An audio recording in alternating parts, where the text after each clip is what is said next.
Hello everyone, আসসালামু আলাইকুম। সবাইকে ওয়েলকাম করতেছি তানসিব শাহান মমস ব্লগ ভিডিওতে। আশা করি সবাই ভালো আছেন। আলহামদুলিল্লাহ, আমরাও খুব ভালো আছি।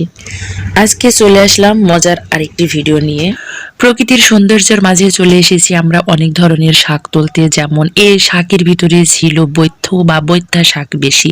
আর এই শাকটিকে আমরা আসলে বৈথ নামে চিনি, আর আপনারা কে কি নামে চিনেন সেটা তো আমি জানি না।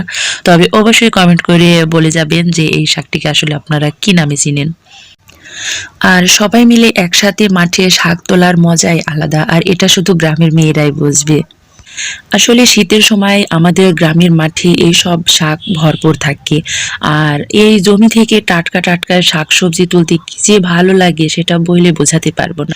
আর এখানে ছিল হচ্ছে লাল শাক, আর এই লাল শাকের ভিতরে ছিল হচ্ছে কাটা শাক, তারপরে বৈথ শাক বা আরো অনেক ধরনের শাক ছিল, সেগুলোর আসলে আমার নাম জানা নেই। আর আমরা এসেছিলাম মাঠে অনেকজন, আর সবাই মিলে একসাথে গল্প করতেছিলাম আর মজা করে শাক তুলতেছিলাম। আর সময়টা ছিল হচ্ছে বিকেলবেলা। বিকেলবেলায় আমার এমনিতেই মাঠ বেড়াতে অনেক ভালো লাগে। আর আমাদের সাথে এসেছিল একটা আন্টি। আসলে আন্টি শহরে থাকে, আর শহরে নাকি এই সব শাক কিনে খেতে হয়, তাই বেড়াতে এসে আমাদের সাথে মাঠ মাঠ বেড়াতে এসেছিল।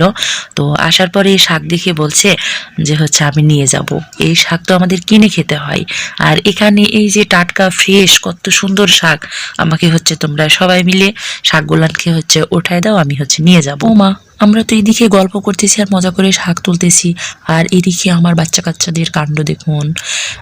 আমাদের মানে ওই জমির পাশেই হচ্ছে জব বনেছিল। তো ওই জবের মানে ওই জমির হচ্ছে একটা কোনা, পুরো জবগুলোকে ভেঙে এই জমির মালিক আসার আগে আমাদের এখান থেকে পালাতে হবে। কি আর করার, ছোট মানুষ, আর আমরা তো হচ্ছে এদিকে খেয়ালই করেছিলাম না। তো যাই হোক, আমাদেরকে এখনই পালাতে হবে। তারপর পালিয়ে আসতে আসতে দেখি চারিদিকে শুধু সরিষা আর সরিষা। আর এই সরিষার ফুলগুলো দেখে আমি তো পুরোই পাগল হয়ে গেছি। তাই ভাবলাম যে আগে আমি হচ্ছে এখানে একটু ফটো তুলবো, আর হচ্ছে আমার বাচ্চাটাকে নিয়ে একটু ভিডিও করব, তারপর আমি বাসায় যাব। আমি তো তাছাড়া যাবই না বাসায়।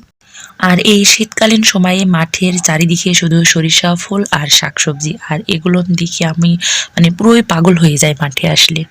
আর এত সুন্দর সরিষা ফুল দেখলে আমার তো মন চায় শুধু মাঠের ভিতর এসে সবসময় বইসা থাকি।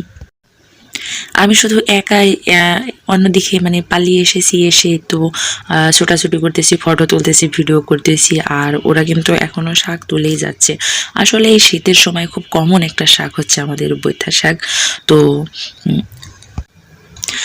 আর এই সময় কিন্তু ওই শাকটা হচ্ছে সব ক্ষেতের মধ্যেই পাওয়া যায়, যেমন গম, ভুট্টা আর আরো অনেক ধরনের হচ্ছে ক্ষেতের ভিতরেই এই শাকটা হচ্ছে আসলে বেরিয়ে থাকে। তো আর এই শাকটা কিন্তু আমরা শুধু গ্রামে থেকে শুনতে পাই যে শহরে বেচা কিনা হয়, মানে এই এই কথাগুলো শুধু আমরা শুনতে পাই, কিন্তু আর আমাদের গ্রামে এত এত শাক থাকতে সবাই কি কিনে খাবে আপনারাই বলুন। যেমন এই যে সরিষার সময় কিন্তু এই যে সরিষার যে কচি পাতাগুলো, সেগুলো কিন্তু শাক হিসেবে আমরা খেয়ে থাকি। তারপর সরিষা জমিতে আমার বাচ্চাটার ভিডিও করতে করতে দেখি যে দুইটা পরি সরিষার ভিতরে। ওমা, এরা কখন উড়ে আসলো না এর ভিতরে বসেছিল, আমি তো খেয়ালই করি নাই। হঠাৎ করে দেখি দুইজন ওখানে দাঁড়ায় আছে। তারপর আমাকে হচ্ছে ডাকতেছে যে ভাবি আসেন, আসে আমাদের হচ্ছে একটু ভিডিও করে দেন। শুধু আমি কি ভিডিও করে দিব, আম্মু ওদের মাঝখানে চলে যায়। যাওয়ার পরে আমার ক্যামেরাতে আম্মু একটু হচ্ছে ভিডিও করে নিই। তো দেখুন দুইটা পরি দাঁড়িয়ে আছে শাড়ি পরে, সুন্দর লাগতেছিল। তারপর আবার দেখি আকাশে এক ঝাঁক পাখি উড়ে বেড়াইতেছে। ও মা, কত সুন্দর লাগতেছে এগুলা দেখে, আসলে অনেক অনেক ভালো লাগতেছিল। তারপর আমি দূর থেকে আমার শাশুড়ি আম্মারে আর হচ্ছে আন্টিকে ডাকতেছি যে তাড়াতাড়ি আসুন, বাসায় যাব।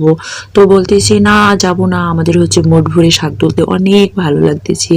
তো আমি আবার বললাম যে ঠিক আছে, অনেক কষ্টের ফসল, একটু সাবধানে আপনারা শাক তুলেন। তো আমি হচ্ছে বাসায় যাচ্ছি, যেহেতু আমার বাচ্চাটা কাঁদতেছিল। তো সকলেই সুস্থ থাকুন, ভালো থাকুন, আর আমি এখানেই বিদায় নিচ্ছি। তো আল্লাহ হাফিজ।